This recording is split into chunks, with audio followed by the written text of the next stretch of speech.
Natiklo ng mga alagad ng batas ang isang miyembro ng Martinez Criminal Group matapos ang isang manhunt Charlie operation na isinagawa dito sa Barangay H. Concepcion, Cabanatuan City.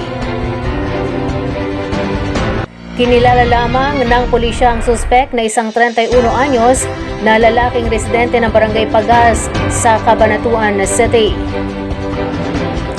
Ayon sa pulisya ng Cabanatuan, ang akusado ay inaresto sa bisa ng warrant na inisyo ng Regional Trial Court Branch 70 Iba Zambales noong May 2, 2023 na may inirekomendang piyansa na 100,000 pesos para sa pansamantala nitong kalayaan. Nakuha ng mga otoridad sa suspek ang isang iligal na baril na homemade caliber 38 revolver na may kargang 3 bala. Ang suspect na nakatala din bilang isa sa most wanted person sa lungsod ng Cabanatuan ay nakakulong na sa male custodial facility ng Cabanatuan City Police Station habang hinihintay ang commitment order ng korte.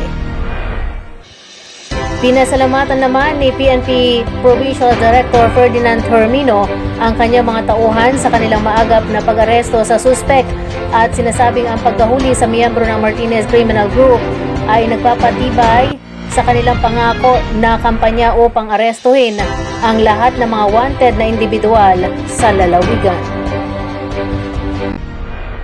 Nailunsad na sa lahat ng lungsod at bayan sa Nueva Ecija ang Payling QRPH Plus.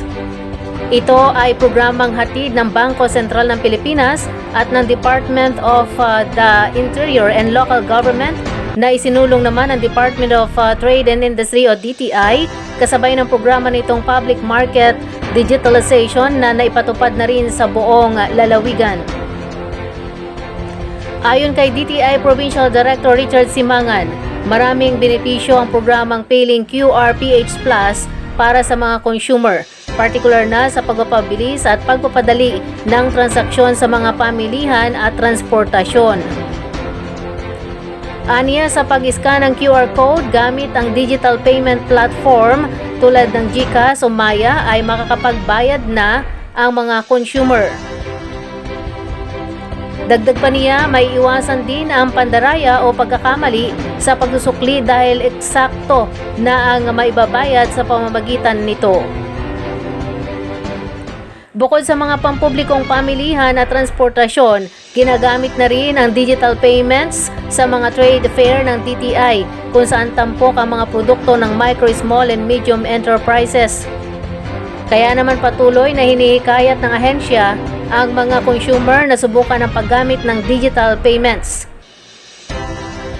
Samantala, nilinaw niya na hindi layunin ng programa na tanggalin ang cash payments, bagkus ay nagbibigay lamang ito ng karagdagang opsyon para sa mga consumer.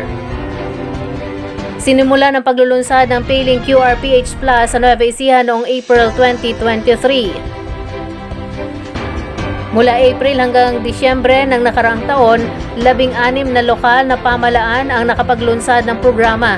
Karagdagang 16 na lokal na pamahalaan ang nagpatupad nito mula Enero hanggang Setyembre ng kasalukuyang taon at nakumpleto sa kabuang 32 bayan at lungsod ng lalawigan.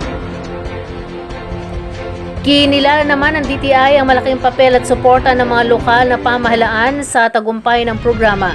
Katuwang ang Nueva Ecija League of Market Administrators, Association of Licensing Officers, Local Price Coordinating Council, Consumer Affairs Council at Market Vendors Association.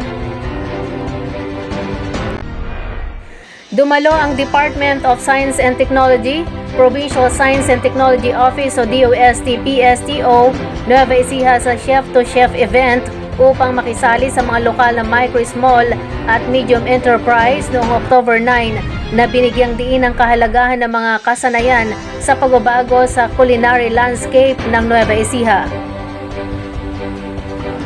Tinalakay ng isang kinatawan ng Nestle ang iba't ibang hindi gaanong kilalang mga produkto na naglalayon sa mga restaurant at negosyo ng pagkain.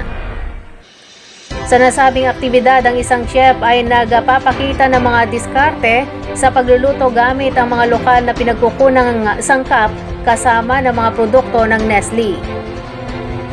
Ang aktibidad na ito ay inorganisa ng Nestle Professional sa pakipagtulungan ng Plaza Adriano Events Place at Department of Trade and Industry Nueva Ecija. Sa pamagitan nito, ang PSTO Nueva Ecija na kinatawan ni Engineer Lorraine Joy Arco Studio ay nakakuha ng mga potensyal na micro, small and medium enterprises o MSME para sa kanilang Small Enterprise Technology Upgrading Program.